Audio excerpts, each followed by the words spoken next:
बार की बात है। राधोगढ़ गांव के पास एक नदी बहती थी। खेती के साथ साथ पीने के लिए भी उसी नदी का पानी इस्तेमाल होता था।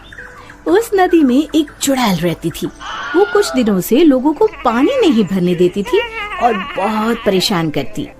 एक दिन, ए कमला, तूने मेरी चोटी क्यों खींची? पगला गई है क्या विमला? मैं भला तेरी चोटी क्यों खींचूंगी? झूठ मत बोल, यहाँ हम दो ही तो हैं।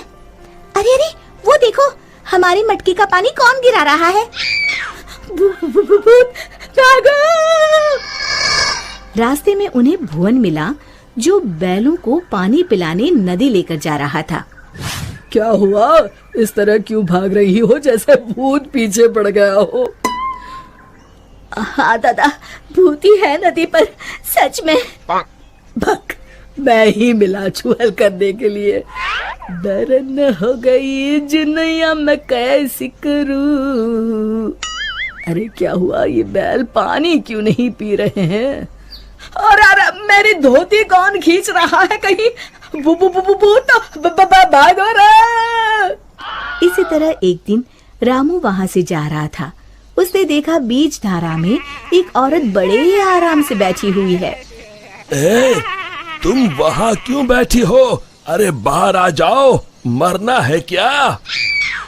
उसने पलटकर आदमी की तरफ देखा और फिर जोर से हंसी। तुझे मारना है कहकर हाथ बढ़ाना शुरू किया। वो तेजी से गिरते पड़ते गांव की तरफ भागा और गांव आकर लोगों को बताया। हाँ, उस दिन मेरे बैलों को पानी भी नहीं पीने दिया उस चुड़ैल ने। हमारी मटकी का पानी गिरा दिया था।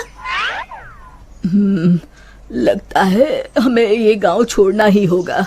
बिल्कुल सच कहा भुवन, मेरा भी यही मन है। गांव के सब लोगों ने गांव छोड़ने का निश्चय कर लिया। भुवन बेटा, हो गई तैयारी? हाँ काका, हो ही गई समझो। मुझे लगता है क्यों ना हम मुखिया जी के पास चले। हाँ, शायद कोई उपाय निकले। काका, मुखिया जी कोई ओझा तो नहीं? मुझे लगता है हमें हनुमान मंदिर के पुजारी के पास चलना चाहिए। बात तो तुम्हारी भी सही है। सारे गांव वाले पुजारी जी के पास गए। कहो, कैसे आना हुआ? हाँ पंडित जी, हम नदी वाली चुड़ैल के आतंक से परेशान हैं। आए दिन उसका आतंक बढ़ता ही जा रहा है। मुझे तो लगता है हम सबको भी गांव छोड़कर भागना पड़ेगा। समस्या तो गंभीर है, पर भगवान दयालु है।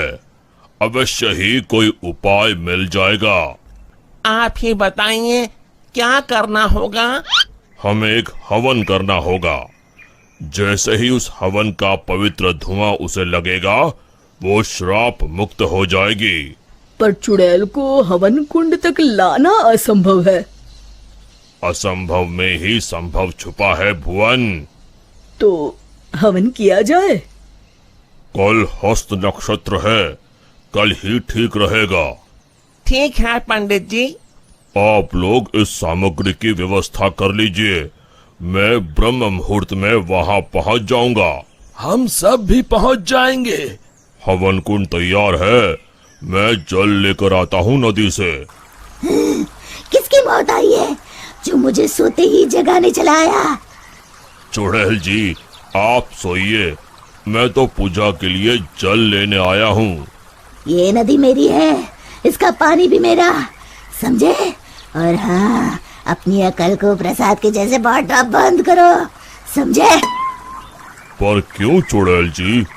क्योंकि मैंने ऐसे कहा। अब चुप, एकदम चुप। चुड़ैल जी, क्यों ना एक शर्त लगाई जाए। जो हारेगा उसे दूसरे की बात माननी पड़ेगी। बोलो, मंजूर है? तुम साधारण गांव वाले मुझ जैसी ताकतवर चुड़ैल से शर्त लगाओगे?